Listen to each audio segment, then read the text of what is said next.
যে টপিকটা নিয়ে আমি কথা বলবো সেটা হচ্ছে the way Quran guides humanity. কোরআন যেভাবে আমাদেরকে পথ দেখায়,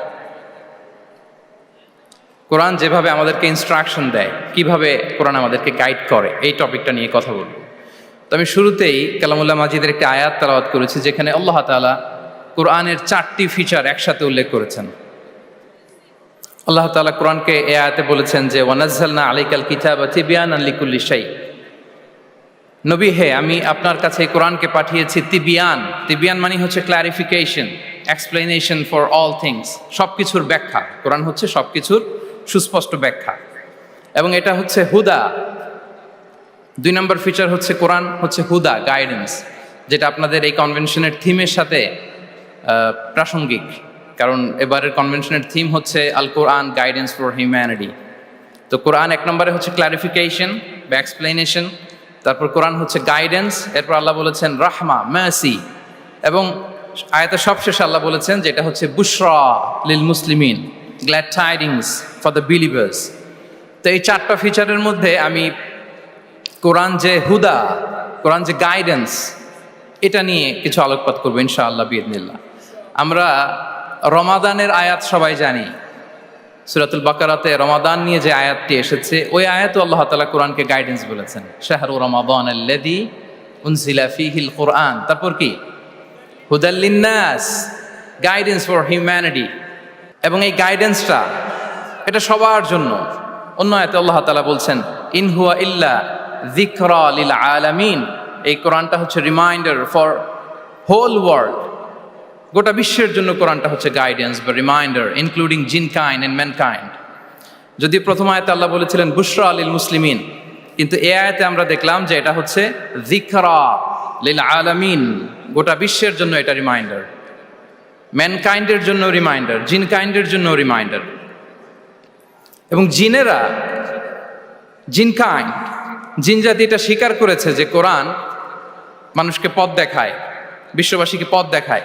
তারা যখন তায়েফে বিষ্ণু ঈসা ইসলামের কণ্ঠে সর্বপ্রথম তারা কোরআনিক রিসাইটেশন তারা শুনলো, তারা যেটা বলেছিল আল্লাহ তাআলা সরাসরি কোট করেছেন কোরআনে, সেটা তারা বলেছিল ইন্না সামি'না কুরআনান আজাবা ইয়াহদি ইলা রুশদি ফাআমান্না বিহি, indeed we have heard an amazing Quran and it guides to the right path. আমরা একটা অসাধারণ কোরআন শুনেছি এবং এটা ইয়াহদি ইলা রুশদ, গাইড করে, পথ দেখায় সঠিক রাস্তায়। তো আমরা বুঝতে পারলাম কোরআন হচ্ছে গাইডেন্স, আমাদেরকে পথ দেখায়। কোরআন গাইডেন্স হওয়ার সবচেয়ে বড় কারণ হচ্ছে কোরআন হচ্ছে এই পৃথিবীর সবচাইতে the most interactive and relevant book to human being. সবচাইতে জীবন ঘনিষ্ঠ এবং প্রাসঙ্গিক কিতাব হচ্ছে আল কোরআন। কিতাবটার নাম কি? সবাই বলুন একসাথে, কি নাম? সবচাইতে প্রাসঙ্গিক, জীবন ঘনিষ্ঠ, the most interactive book ever in the world. এর কারণ হচ্ছে এর আগে যত আসমানি কিতাব এসেছিল সবগুলো কিন্তু একবারে নাজিল হয়েছে অ্যাট এ টাইমে। তাওরাত মুসা আলাইহিস সালামের উপর একবারে নাজিল হয়ে গিয়েছে একসাথে।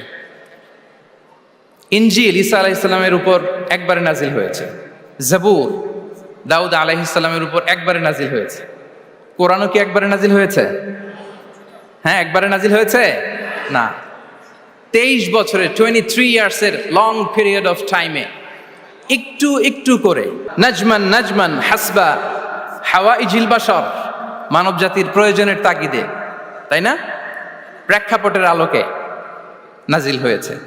প্রথম নাজিল হয়েছে মক্কায়, তারপরে মদিনায়, বিভিন্ন জায়গাতে। আপনারা জানেন যে কোরআনের প্রথম আয়াত নাজিল হয়েছে মসজিদুল হারাম থেকে 10 কিলোমিটার উত্তর পূর্ব দিকে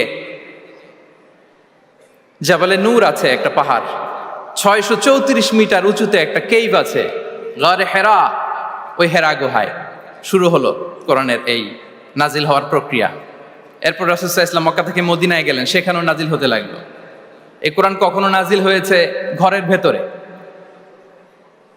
কোরআন কখনো নাজিল হয়েছে বাজারে, কোরআন কখনো নাজিল হয়েছে সফরে, এই কোরআন কখনো নাজিল হয়েছে যুদ্ধের ময়দানে, এই কোরআন কখনো নাজিল হয়েছে আল্লাহর আরশে। তার মানে রাসূল যেখানে কোরআনও সেখানে। কতটা ইন্টারেক্টিভ কিতাব! রাসূল সাল্লাল্লাহু আলাইহি ওয়াসাল্লাম তার জীবনে, তার পরিবারে, তার সমাজে, রাষ্ট্র পরিচালনায় যেখানেই তিনি সংকটের মুখোমুখি হয়েছেন, ঠিক তখনই সমাধান নিয়ে হাজির হয়েছে কোরআন। এজন্য এটা হচ্ছে the most interactive and relevant book to human being, সবচাইতে প্রাসঙ্গিক, জীবন ঘনিষ্ঠ একটা কিতাব। এবং এই কোরআনকে আল্লাহ তাআলা লাইট বলেছেন, আলো। ওয়া আনজালনা ইলাইকুম নূরাম মুবিনা, নবী হে, আপনার কাছে আমি লাইট পাঠিয়েছি। কোরআন এটা আলো, কারণ পথ দেখাতে হলে তো লাইট লাগবে। যেটা আপনাকে পথ দেখাবে তার মধ্যে যদি আলো না থাকে, সে পথ দেখাতে পারবে নাকি? পারবে না। তো কোরআনকে আল্লাহ তাআলা লাইট বলেছেন। এবং কোরআন শুধু নিজেই লাইট নয়, শুধু নিজেই আলো নয়, সে আলোর দিকে নিয়ে যায়। আল্লাহু আকবার।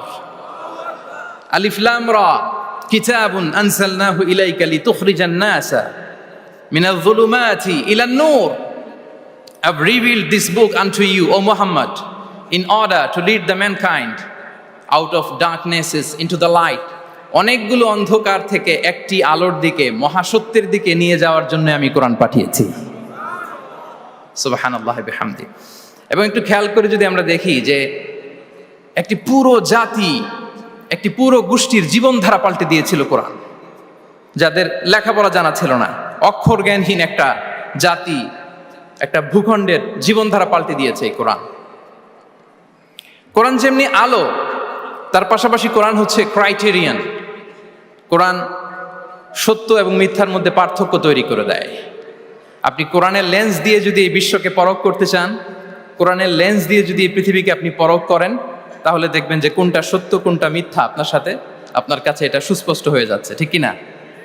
আল্লাহ তাআলা বলছেন, তাবারাকাল্লাযী নাযালাল ফুরকানা আলা আবদিহি লিয়াকুনা লিল আলামিনা নাযীরা। ফুরকান বলেছেন আল্লাহ তাআলা কোরআনকে এখানে। The criterion, it differentiates between right and wrong. কোরআন পড়লে আপনি বুঝতে পারবেন কোনটা সত্য কোনটা মিথ্যা। এবং সবচাইতে মজার ব্যাপার হচ্ছে কোরআন হচ্ছে একটা টাইমলেস মিরাকেল। টাইমলেস মিরাকেল, চিরন্তন মুজিজা। এটার কোনো লয় নাই, ক্ষয় নাই। আল্লাহ তাআলার যেমনি লয় নাই, ক্ষয় নাই, কোরআনেরও লয় নাই, ক্ষয় নাই। কারণ কোরআন কিন্তু আল্লাহর ক্রিয়েশন নয়, আল্লাহর সৃষ্টি নয়, এটা কিন্তু আল্লাহর সিফা। আপনারা জানেন তো এটা, কোরআন কিন্তু আল্লাহর সিফা। আল্লাহরও ক্ষয় নাই, কোরআনেরও ক্ষয় নাই। এবং অন্যান্য নবীদেরকে যে কিতাব দেয়া হয়েছে সেটা তাদের হেদায়েতের জন্য, আর সেই কিতাবকে তারা পরিবর্তন করে ফেলেছে। সেই কিতাবগুলোর আদি এবং আসল রূপ কিন্তু অবশিষ্ট নেই। কিন্তু কোরআন শুধু হেদায়েতই নয়, গাইডেন্সই নয়। কোরআন যেমনি হেদায়েত, পাশাপাশি কোরআন হচ্ছে মুজিজা।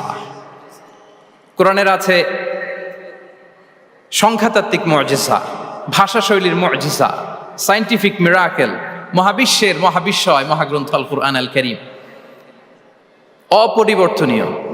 Up until the day of judgement, কিয়ামত পর্যন্ত এটা অপরিবর্তনীয় থাকবে। এই মুজিজা কিয়ামত পর্যন্ত থাকবে। পৃথিবীতে যত নবীকে আল্লাহ তাআলা মুজিজা দিয়েছেন, নবীদেরও বিদায় হয়েছে, মুজিজারও বিদায় হয়েছে। নবীরা চলে গিয়েছেন, সাথে সাথে মুজিজাও চলে গিয়েছে। আল্লাহ নবী দাউদ আলাইহিস সালামকে আল্লাহ মুজিজা দিয়েছিলেন। তিনি লোহা ধরলে লোহা গলে নরম হয়ে যেত, উনি এটা দিয়ে আর্মর বানাতেন, যুদ্ধাস্ত্র বানাতেন। ওয়া আলান্না লাহুল হাদিদ। কিন্তু দাউদ আলাইহিস সালামের ইন্তেকালের পরে কেউ আর এটা রিপিটেশন করে দেখাতে পারেনি, এমনটা হয়নি আর তার উম্মতের মধ্যে। আল্লাহ নবী মূসা আলাইহিস সালামকে আল্লাহ তাআলা মুজিজা দিয়েছিলেন। তিনি লাঠি জমিনে রাখলে সেটা সাপ হয়ে যেত। ফাআলকাহা ফাইদা হিয়া হাইয়াতুন তাসআ, মুভিং স্নেক হয়ে যেত। কিন্তু মূসা আলাইহিস সালামের ইন্তেকালের পরে কেউ আর ওই লাঠি দিয়ে মুভিং স্নেক বানাতে পারে নি। বনি ইসরাইলের কাছে কিন্তু ওই লাঠিটা ছিল, আপনারা জানেন। বনি ইসরাইলের কাছে একটা তাবুত ছিল, উডেন বক্স, ওটার মধ্যে বাকিয়াতুম মিম্মা তারাকা আলু মূসা ওয়া আলু হারুন, মূসা আলাইহিস সালামের ব্যবহৃত পাগড়ি, জুব্বা, আর ওই লাঠি, হারুন আলাইহিস সালামের পাগড়ি, জুব্বা, এগুলো ছিল। তার মানে মূসা আলাইহিস সালামের ইন্তেকালের পরে যে লাঠি দিয়ে মূসা আলাইহিস সালাম সাপ বানাতেন, ওই লাঠি ছিল, কিন্তু সেই লাঠি দিয়ে আর কেউ কোনোদিন সাপ বানিয়ে দেখাতে পারে নি। আল্লাহ নবী ঈসা আলাইহিস সালামকে আল্লাহ তাআলা আরো মাইন্ড ব্লোয়িং মুজিজা দিয়েছিলেন। ওয়া উবরিউল আকমাহা ওয়াল আবরাসা ওয়া উহিল মাউতা বিইذনিল্লাহ। শ্বেত রোগী ধবল রোগীর গায়ে হাত বুলিয়ে দিলে রোগ ভালো হয়ে যেত। অন্ধ ব্যক্তির চোখে টাচ করে দিলে সে দৃষ্টিশক্তি ফিরে পেত। মৃত ব্যক্তিকে আল্লাহ নবী ঈসা আলাইহিস সালাম কুম বিইذনিল্লাহ বলার সাথে সাথে মৃত ব্যক্তি জীবিত হয়ে যেত। কিন্তু এই নবী আলাইহিমুস সালামদের বিদায় যখন ঘটেছে, সাথে সাথে তাদের মুআজিজারও বিদায় হয়েছে। কিন্তু বিশ্বনবী সাল্লাল্লাহু আলাইহি ওয়াসাল্লামের উপর নাজিল হওয়া এই মহাবিশ্বের মহাবিশ্বয় মহাগ্রন্থ আল কোরআন, আল্লাহ নবী ইন্তেকাল করেছেন, তিনি আমাদের থেকে বিদায় নিয়েছেন। কিন্তু কোরআন কি বিদায় নিয়েছে? আওয়াজ করে সবাই বলতে হবে, কোরআন কি বিদায় নিয়েছে? কিয়ামত পর্যন্ত থাকবে। বিষ্ণু ইসা ইসলাম একটা আয়াত যেভাবে পড়তেন আমরা ঠিক হুবহু ওইভাবে পড়ি। বিষ্ণু ইসা ইসলাম একটা শব্দ ১৫০০ বছর আগে যেভাবে উচ্চারণ করতেন আমরা ঠিক ওইভাবে করি। এখানে অনেক কারীরা সুন্দর কণ্ঠে কোরআন তেলাওয়াত করেছে না? বিষ্ণু ইসা ইসলাম যেমনটা করেছেন তারাও ঠিক তেমনটা করেছে। বিষ্ণুনবী যে অক্ষরের উপর জবর দিয়ে পড়েছেন আমরা জবর দিয়ে পড়ি, জেড দিয়ে পড়েছেন জেড দিয়ে পড়ি। কিয়ামত পর্যন্ত অবিকৃত অবস্থায় এই কোরআনটা থাকবে। তাই কোরআনটা হচ্ছে টাইমলেস মিরাকেল, চিরন্তন মুআজিজা। নাও দ্য কোশ্চেন অ্যারাইজেস, কেন আমাদের এই কোরআন দরকার? একটু ফিলোসফিক্যাল কথাবার্তা বলি যে এই রেভেলেশনের দরকার কি, কেন আমাদের লাগবে এই কোরআন? কোরআন ছাড়া কি পৃথিবীর সব সমস্যার সমাধান হাজির করা সম্ভব না?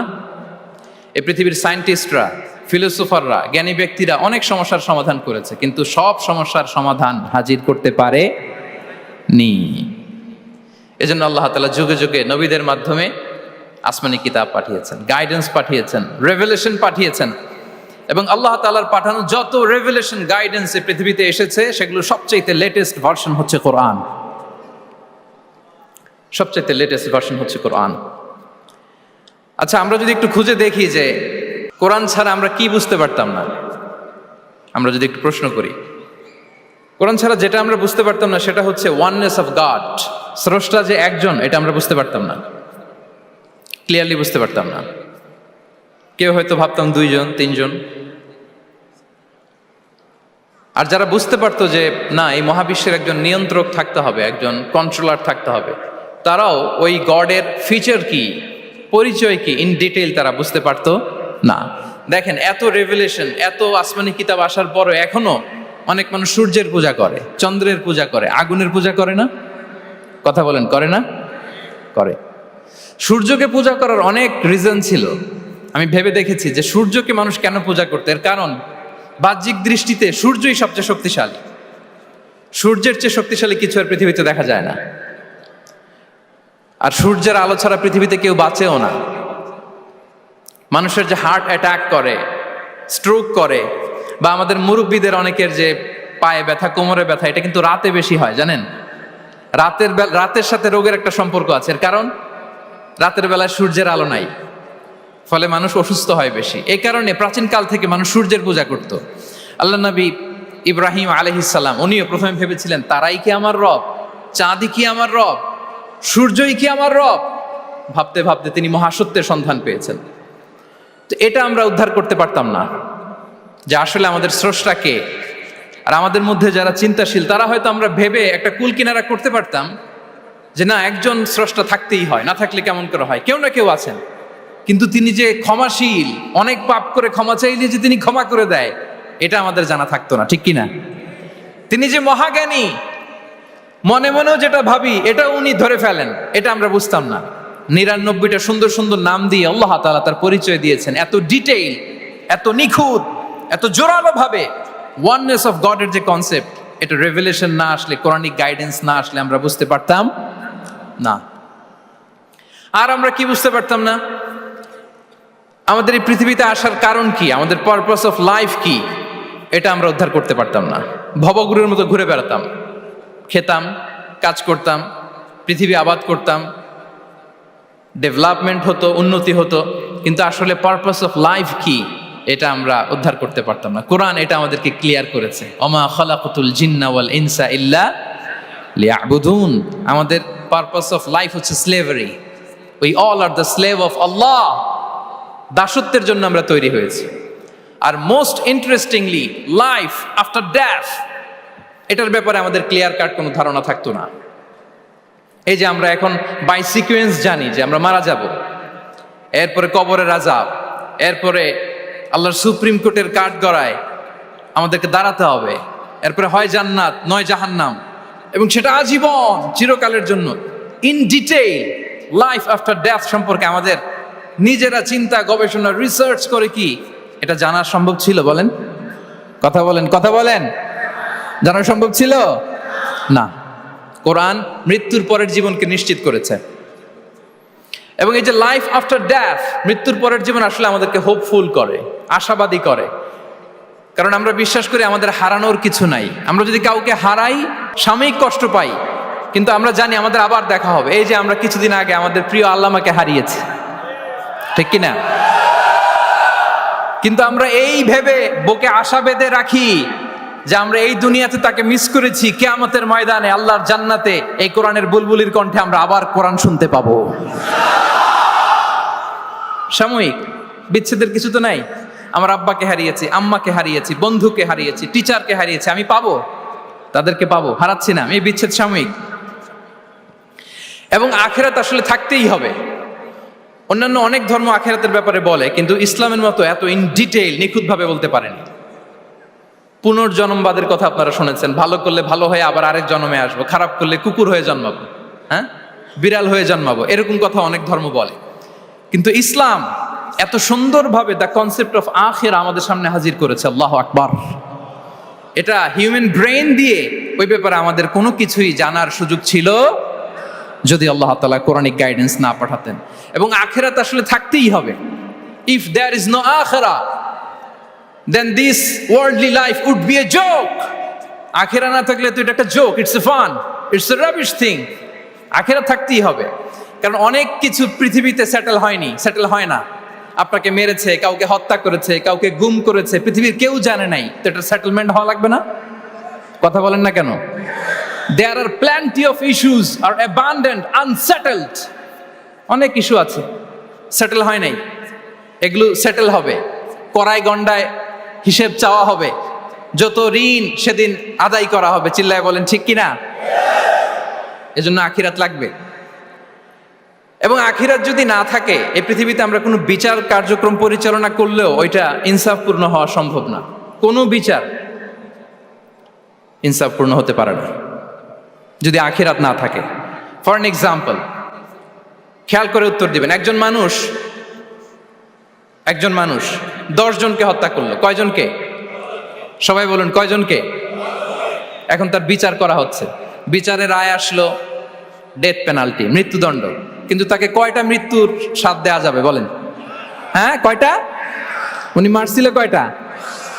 তো হয়েছে এটা, ও 10 জনের মারছে, 10টা প্রাণ হত্যার কষ্ট 10 জনকে দিল, কিন্তু ডেথ পেনাল্টিতে ওকে দেয়া গেল কয়টা কষ্ট? আখিরাত লাগবে না? কথা বলেন না কেন? লাগবে না? ওই দিন সব হিসাব হবে, ঠিক কি না? প্রিয় ভাইরা, কোরআন আমাদেরকে এই গাইডেন্স দিয়েছে, আমাদের জানিয়েছে যে there is a life after death. আসল জীবন ওইটা যেটা মৃত্যুর পরে হয়। ওই জীবনের পরে আর কোনো মৃত্যু নাই, এজন্য সেটাই আসল জীবন। আমি অনেক মুসলিমের সাথে কথা বলেছি, অথবা আগে প্র্যাকটিসিং ছিল না এরকম অনেকের সাথে কথা বলেছি। তারা যখন কোরআন পড়ে তারা বলে যে এটা আবার কেমন বই, এটার স্টাইলটা একটু অন্যরকম, কোনো বইয়ের সাথে মিলে না। কেমন? তো তারা বলে যে হঠাৎ এটা আল্লাহর প্রশংসা শোনায়, এরপরে হঠাৎ করে আখিরাতের কথা বলে, আবার হিস্ট্রি বলে, আবার বলে এটা করো না, আবার ধমক দেয়। এটা আবার কেমন বই? As if it has the authoritarian পাওয়ার। এটার কেমন যেন একটা পাওয়ার আছে, এটা ধমক দিতে পারে। সুবহানাল্লাহ পড়বেন না? মাঝে মাঝে কিন্তু এই ঝাঁকুনির দরকার হয়, ধমক দিতে হয়। এই যে আপনি এবারের হজে একজন ক্রিশ্চিয়ান ক্ল্যারিক সাউথ আফ্রিকার ইব্রাহিম রিচমন্ডের নাম শুনেছেন না? উনি স্বপ্নে দেখেছে 2টা সাদা জামা পরো, আবার সাদা জামা পরো, এরপরে ধমক দেয় সাদা জামা পরো। এই ঝাঁকুনিতে সম্বিত ফিরে পেয়েছে। তো কোরআন মানুষকে এরকম ঝাঁকুনি দেয়, নাড়া দেয়। কোরআনের এই ক্ষমতা আছে, কোরআন ঘুমন্ত বিবেককে জাগিয়ে তোলে। আমরা ওমরে ফারুকের ঘটনা জানি। তিনি যখন কোরআন শুনে অবাক হলেন, বিশ্বনবী সাল্লাল্লাহু আলাইহি ওয়াসাল্লামকে ফলো করতেন যে উনি কি করে, দেখি কিভাবে কোরআন তেলাওয়াত করে এবং কি বলে। রাসূল সাল্লাল্লাহু আলাইহি ওয়াসাল্লাম তেলাওয়াত করছেন, ওমরে ফারুক পেছন থেকে শুনতেছেন। বিশ্বনবী তেলাওয়াত করছেন, আল হাক্কাতু মাল হাক্কাহ ওয়া মা আদরাকা মাল হাক্কাহ তেলাওয়াত করছেন, আর অসাধারণ কণ্ঠে তেলাওয়াত চলছে, ওমর ফারুক শুনতেছে। শুনতে শুনতে 41 নম্বর আয়াত পর্যন্ত যখন আসছে, বিশ্বনবী তেলাওয়াত করে ওমর ফারুক পেছন থেকে শুনে। তো ওমর ফারুক ভাবতেছেন ঘটনা কি, মোহাম্মদ তো কারোর কাছে পড়েও নাই, শিখেও নাই, এত চমৎকার কাব্য প্রতিভা তার মধ্যে আসলো কিভাবে, কিভাবে মিলাই মিলাই বলতেছে। তখন বিশ্বনবী তেলাওয়াত করছিলেন, ওমা হুয়া বিকাউলি শাইরিন খলিলাম মা তুমিনুন। এই আয়াতের অর্থ হচ্ছে এটা কোনো কবির কথা নয়, খুব অল্প সংখ্যক লোকই তোমরা ঈমান আনো। অবাক হলেন, ঘটনা কি, আমি যে এটা ভাবতেছি মোহাম্মদ বুঝলো কেমনে? বিষ্ণুবী তো তেলাওয়াত করতেছেন প্রাণবন্ত কণ্ঠে। তো মোহাম্মদ কি গণক হয়ে গেল নাকি? মানুষের ভেতরে কি চলে সে গণনা করে বলে দেয়, তা না হলে বুঝলো কি করে? সুবহানাল্লাহ। কোইন্সিডেন্টলি এর পরের আয়াতটাই ছিল ওয়ালা বিকাউলি কাহিনিন খলিলাম মা তাযাক্কারুন। না, এটা কোনো গণকের গণনা নয়, খুব অল্প সংখ্যক লোকই তোমরা উপদেশ গ্রহণ করো। সে তো অবাক, এটা কবিতাও না, এটা গণনাও না, এটা কি? পরের আয়াত ছিল তানজিলুম মির রাব্বিল আলামিন, এটা জগৎ সমূহের রব আল্লাহ তাআলার পক্ষ থেকে নাজিল হয়েছে। সুবহানাল্লাহ। আর একটা ঝাঁকুনি খেলেন। এজন্য এই ঘটনাটাকে আমি এভাবে বলি যে সূরা হাক্কা দিয়ে আল্লাহ তাআলা ওমর ফারুকের হৃদয়ে একটা ধাক্কা মেরেছেন। ওই ধাক্কায় উনি কালিমা পড়ে মুসলমান হয়ে গিয়েছেন। তাহলে কোরআনের এই পাওয়ার আছে। কোরআন নানা উপমা দিয়ে, মাসাল দিয়ে আমাদের কাছে গাইডেন্স হাজির করে যেন আমরা বুঝতে পারি। মাঝে মাঝে কনভারসেশন দিয়ে গাইডেন্স হাজির করে। আপনারা সাইয়েদনা ইব্রাহিম আলাইহিস সালামের ঘটনা জানেন। ওনাকে শিকল দিয়ে বেঁধে নমরুদের রয়্যাল প্যালেসে আনা হলো। নমরুদ বলল, ইব্রাহিম কাকে মানো? আল্লাহকে মানি। কোন আল্লাহ? রব্বি আল্লাযী ইউহয়ী ওয়া ইউমীত, এমন রবকে মানি যে জীবন দেয় মরণ দেয়। নমরুদ বলে, আমি তো এটা করি, আমার কাছে তো এটা, আমি জীবন দেই মৃত্যু দেই, তুমি আবার আরেকজনকে কোথায় খুঁজে পেলা যে জীবন দেয় মৃত্যু দেয়? তো জেলখানা থেকে ফাঁসির দণ্ডপ্রাপ্ত দুজন আসামিকে ডেকে আনা হলো। একজনকে বলা হলো শিরোচ্ছেদ করা হলো, আরেকজনকে বলা হলো শিরোচ্ছেদ করতে যাবে, বলে স্টপ, থামো, ওকে ছেড়ে দাও, ওকে আমি জীবন দিলাম। ইব্রাহিম দেখো, একজনকে জীবন দিলাম, একজনকে মৃত্যু দিলাম। ইব্রাহিম আলাইহিস সালাম বললেন, ফাইন্নাল্লাহা ইয়াতি বিশ-শামসি মিনাল মাশরিকি ফাআতি বিহা মিনাল মাগরিব ফাবুহিতাল্লাযী কাফার। নমরুদ, বুঝলাম একজনকে তুমি জীবন দিলা, মৃত্যু দিলা, এটা তুমি করতে পারো, জীবন দাও মৃত্যু দাও, কিন্তু আল্লাহ তাআলা প্রতিদিন উষা লগ্নে পূর্ব দিগন্ত থেকে সূর্য ওঠান, গোধূলি লগ্নে তিনি পশ্চিম দিগন্তে সূর্য ডোবান। নমরুদ, তোমার যদি ক্ষমতা থাকে তুমি সূর্যকে পশ্চিম দিক থেকে উঠিয়ে পূর্ব দিকে একটু নামাও। ফাবুহিতাল্লাযী কাফার। নমরুদ সে স্পিচলেস হয়ে গিয়েছে, ডামস্ট্রাক হয়ে গিয়েছে, পারে নাই। সুবহানাল্লাহ বিহামদি। এই যে আমরা বিভিন্ন বইয়ে কনভারসেশন পড়ি, হেওয়ার পড়ি, এগুলো সব কোরআন থেকে কপি করা। সুবহানাল্লাহ বিহামদি। কোরআনে এরকম কনভারসেশনের মাধ্যমে আমাদেরকে শিখিয়েছে, ঐতিহাসিক ঘটনার মাধ্যমে আমাদেরকে শিখিয়েছে। কোরআনিক দু একটা গাইডেন্স বলে আমি শেষ করছি। কোরআনের একটা পাওয়ারফুল গাইডেন্স হচ্ছে আমাদের জন্য যে কোরআন আমাদেরকে খলিফা বানিয়েছে। কি বানিয়েছে প্রিয় ভাইরা? সবাই বলুন, খলিফা বানিয়েছে। কি বানিয়েছে? খলিফা। আমরা খলিফা বলতে অনেকে ভাইস জেনারেল, প্রতিনিধি এরকম বলি, আসলে খলিফা মানে ইনচার্জ। আল্লাহ বলেছেন, ইন্নী জাইলুন ফিল আরদি খলিফা, I am gonna appoint a successive human authority on earth. আমি জমিনে তোমাদেরকে ইনচার্জ বানাচ্ছি। ইনচার্জ মানে এই পৃথিবীর দেখভাল করার দায়িত্ব আমাদের, পৃথিবীর ভালো মন্দ দেখার দায়িত্ব আমাদের। আপনি চাইলেই লিটারিং করতে পারবেন না, যেখানে সেখানে প্লাস্টিক ফেলতে পারবেন না, চাইলেই বনায়ন ধ্বংস করতে পারবেন না, পাহাড় কাটতে পারবেন না, ওশেন গুলাতে ডাম্পিং করতে পারবেন না। এই যে এখন আপনার উত্তর মেরুতে দক্ষিণ মেরুতে বরফ গলে সি লেভেল বেড়ে যাচ্ছে, জানেন না আপনারা? যুক্তরাষ্ট্রের মানুষ তো অনেক সচেতন, আপনারা তো এগুলো ভালো জানার কথা। এই যে ক্লাইমেট চেঞ্জের কথা আমরা বলি, জলবায়ু পরিবর্তনের ব্যাপারে পৃথিবীর মোড়লরা তারা হয়রান পেরেশান, কি করবে? সাগরের পানি বেড়ে যাচ্ছে, পৃথিবীর তাপমাত্রা বেড়ে যাচ্ছে। আজ থেকে 30 বছর পরে মালদ্বীপ উইল বি ডিসঅ্যাপিয়ার কমপ্লিটলি। আজ থেকে 30 বছর পরে মালদ্বীপ আর থাকবে না। এন্টায়ার কান্ট্রি ওরা কোথায় শিফট করবে, ল্যান্ড খুঁজতেছে। আল্লাহু আকবার। তাহলে এটা আমাদের দায়িত্ব। আমরা চাইলেই পৃথিবীর তাপমাত্রাকে উষ্ণ বানাতে পারি না, চাইলেই বন ধ্বংস করে দিতে পারি না, চাইলেই পৃথিবীর পরিবেশ নষ্ট করতে পারি না। It's our responsibility to keep this planet inhabitable. এই পৃথিবীকে আমাদের বাসযোগ্য করে রাখতে হবে। এটা হচ্ছে খলিফা, কোরআনিক গাইডেন্স। আল্লাহু আকবার। কোরআন আমাদেরকে knowledge, research, innovation, scientific and technological অ্যাডভান্সমেন্টের ব্যাপারে উৎসাহিত করে। ইকরা বিসমি রাব্বিকাল্লাযী খালাক। Read in the name of your lord who has created, পড়ো তোমার প্রভুর নামে যিনি শিখিয়েছেন। পড়ো বলতে শুধু ওই পড়া না, আপনি গবেষণা করবেন, আপনি ইনোভেশন করবেন। নিউজে দেখেছিলাম যে ভারতে মানুষ বই পড়ে পড়ে একটা নীরব বিপ্লব করে ফেলেছে ভারতে। এটা তো মুসলিম কান্ট্রিগুলো আগে করার কথা। আরব বিশ্বে তারা একটা কথা বলে যে আমরা হচ্ছে নাহনু উম্মাতু ইকরা, আমরা হচ্ছি উম্মাতু ইকরা। আমরা এমন জাতি যে জাতির প্রথম কথাই ছিল কি? ইকরা, পড়ো, রিসার্চ করো, গবেষণা করো। আমাদের ক্লাসিক স্কলাররা তারা এটা করতেন। আমাদের আল বিরুনি ছিল, আল কিন্দি ছিল, জাবির ইবনে হাইয়ান ছিল, খাওয়ারিজমি ছিল। তারা গোটা বিশ্বকে চ্যালেঞ্জ করেছেন, তারা দেখিয়ে গিয়েছেন। এখন এটা এই নলেজ ট্রান্সফার করে ওয়েস্টের কাছে এসেছে, খুব ভালো, আবার আমাদের কাছে যাবে, আমরা শেয়ার করবো এটা। তো এই কোরআন নলেজ সিকিং এর ব্যাপারে, রিসার্চের ব্যাপারে, ইনোভেশনের ব্যাপারে আমাদেরকে উৎসাহিত করেছে। কোরআন মানুষকে মানুষ হিসেবে কনসিডার করতে বলে, মানুষকে মানুষ হিসেবে কনসিডার করতে বলে। কোরআন বলে মানুষে মানুষে ভাই ভাই। আপনারা শুনেছেন যে কাতারে যে ফিফা ওয়ার্ল্ড কাপটা হলো, একটা আয়াত তেলাওয়াত করে তারা ওয়ার্ল্ড কাপটার ইনগ্রেশন প্রোগ্রাম করেছে। আপনারা জানেন আয়াতটা কি ছিল? হ্যাঁ, ইয়া আইয়ুহান নাসু ইন্না খালাকনাকুম মিন যাকারিন ওয়া উনসা ওয়া জাআলনাকুম শুউবান ওয়া ক্বাবাইলা লিতাআরাফু। সুবহানাল্লাহ, কত পাওয়ারফুল মেসেজ। কোরআনিক গাইডেন্স আমাদেরকে কি শিখায় দেখেন। এই আয়াতটা addressed the entire human being regardless the colours, languages, এথনিসিটিস, সবাইকে বলেছে যে তোমাদের রুট এক, আমরা সবাই এক। ফ্রম অ্যাডাম এন্ড ইভ, আদম আলাইহিস সালাম, হাওয়া আলাইহিস সালাম, এখান থেকে আমরা এসেছি। আস্তে আস্তে আস্তে আস্তে এই হিউম্যান জেনারেশন। তো কোরআন আমাদেরকে মানুষে ভাই হিসেবে কনসিডার করতে বলে। সম্মানিত ভাইরা, সর্বশেষ কথা হচ্ছে কোরআন যে গাইডেন্স আমাদের জন্য হাজির করে, এটা হচ্ছে the most upright guidance, the straightforward guidance. ইন্না হাযাল কুরআনা ইয়াহদি লিল্লাতি হিয়া আকওয়াম। এটা যে পথ দেখায়, এটা সিরাতুল মুস্তাকিম, এটা দ্য মোস্ট আপরাইট পাথ, এটা স্ট্রেইট ফরওয়ার্ড পাথ। আমরা যেন সেই সিরাতুল মুস্তাকিমের পথে থাকি, আমরা যেন কোরআনের সাথে নিজেদের সম্পর্ককে আরো মজবুত করি। আল কোরআন দ্য গাইডেন্স ফর হিউম্যানিটি।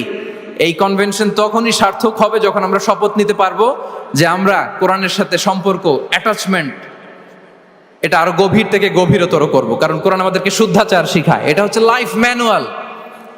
কোরআন আমাদেরকে সঠিক জীবন দর্শন শিখায়।